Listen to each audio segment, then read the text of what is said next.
Hello friends, Gurudev Datta. मैं अर्चना जानी गायत्री ज्योतिष कार्यालय में आप सबका स्वागत करती हूँ। मेरा आज का विषय है पार्थिव शिवलिंग। श्रावण महीना भगवान शिव का प्रिय महीना है। शिव का पार्थिव लिंग बनाने और पूजा करने का बहुत महत्व है।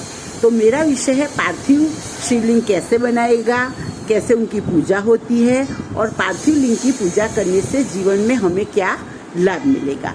तो सबसे पहले शिव पुराण में इन सारी चीज़ों का उल्लेख है। तो पार्थिव शिवलिंग बनाने के लिए तो सबसे पहले पार्थिव शिवलिंग से जीवन में अखंड शिव भक्ति की प्राप्ति होती है। तो पार्थिव शिवलिंग कैसे बनाया जाता है? तो नदी या झरने में से हम लोग मिट्टी लाते हैं, उसमें गंगा जल, गाय का कच्चा दूध और थोड़ा गोबर बना के हम जैसे भगवान मंदिर में शिवलिंग देखते हैं, ऐसे शिवलिंग की पूजा होती है। और जो पार्थिव शिवलिंग है वो हरतालिका बीज, श्रावण महीना, महाशिवरात्रि और सोमवार के दिन उनकी पूजा का बहुत बड़ा महत्व रहता है। तो जो हम लोग लिंग बनाते हैं तो वो लिंग 8 इंच से ज्यादा बड़ा नहीं बनाना चाहिए। और जब हम लोग मिट्टी से कैसे बनाया जाता है, तो जो मिट्टी से बनाते हैं तो 8 इंच से बड़ा लिंग नहीं बनाना चाहिए। और जो लोग मिट्टी हम लोग भगवान का लिंग बनाने के लिए लेते हैं, उनसे आधी मिट्टी का उपयोग हमें जो भगवान का नाग होता है वो बनाने के लिए करने चाहिए।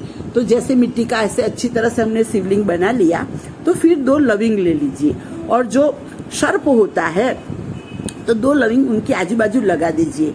तो उनसे क्या होता है, नाग भगवान की आंखें बन जाती है। फिर आप दुर्वा लीजिए, या 5 पंखड़ी वाला लीजिए या 3 पंख वाला लीजिए। फिर वो उसको आगे लगा देने से ऐसे जैसे नाग की फण हो जाती है, ऐसे फण बन जाती है। फिर जो भगवान का लिंग होता है उसे हम लोग उसमें त्रिपुर का चित्र लगा सकते हैं। नाग है उसके पीछे का भाग होता है, उसमें हम लोग स्वस्तिक लगा सकते हैं। फिर लिंग ऊपर हम लोग सारी दाल का यूज कर सकते हैं, जैसे मगल है, चने की दाल है, चोखा है। ये चीजों का उपयोग करके हम लोग जो पार्थिव शिवलिंग है उस पर अच्छी तरह से अलंकार उस पर अच्छी तरह से हम लोग अलंकार भी लगा सकते हैं। फिर अब क्या करना चाहिए? पार्थिव लिंग तो हमारा बन गया। तो सबसे पहले हम लोग जो पार्थिव लिंग की पूजा करते हैं, तो सबसे पहले हमें गणेश भगवान की पूजा करनी चाहिए, फिर विष्णु भगवान की पूजा करनी चाहिए, फिर नवग्रह का मंत्र बोलना चाहिए और पार्वती माता की पूजा करनी चाहिए। फिर जाके हम लोग पार्थिव लिंग की पूजा करनी चाहिए। इन सारी पूजा हो गई। फिर हम कच्चे दूध से जो पार्थिव लिंग बना है उसे हम लोग अभिषेक करेंगे, पानी से अभिषेक करेंगे। फिर बिलीपत्र, चंदन, भस्म, फल, फ्रूट, अगरबत्ती जला सकते हैं और प्रसाद का निवेद्य भी रख सकते हैं। ऐसे करके हम लोग पार्थिव लिंग की षोडोपचार पूजन करते हैं। लेकिन एक चीज का ध्यान रखें, जब भी आप पार्थिव लिंग को जो कोई चीज चढ़ाते हैं तो उससे हम लोग खुद ग्रहण नहीं कर सकते। जैसे आपने प्रसाद चढ़ाया तो वो भी हमें ग्रहण नहीं करना चाहिए। पूजन समाप्त होने के बाद इन सारी चीजों को हमें विसर्जित कर देना है। उनमें से कोई भी चीज हम प्रसाद के रूप में भी नहीं ले सकते हैं। तो पार्थिव लिंग की पूजा कैसे करनी चाहिए?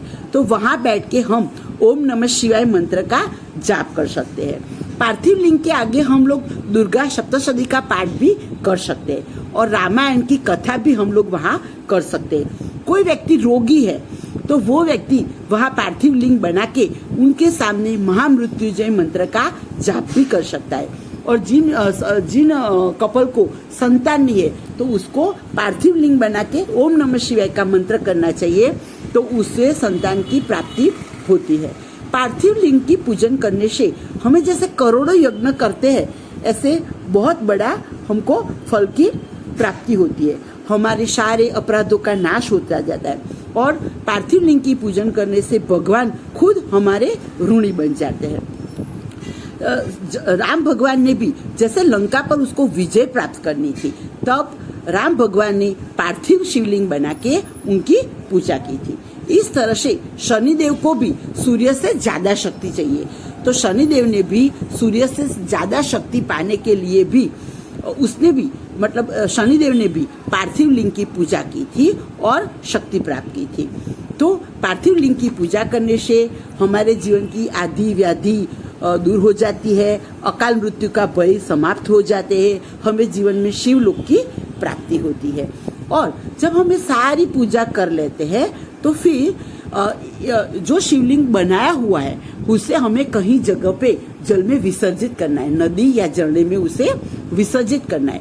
हम पूरा श्रावण मास जो शिवलिंग की पूजा करना चाहते हैं तो हमें हर रोज नया पार्थिव लिंग बनाना चाहिए। अगले दिन जो बनाते हैं पूजा करने के बाद उसे विसर्जित करना पड़ता है और दूसरे दिन फिर से नया पार्थिव लिंग बनाना पड़ता है।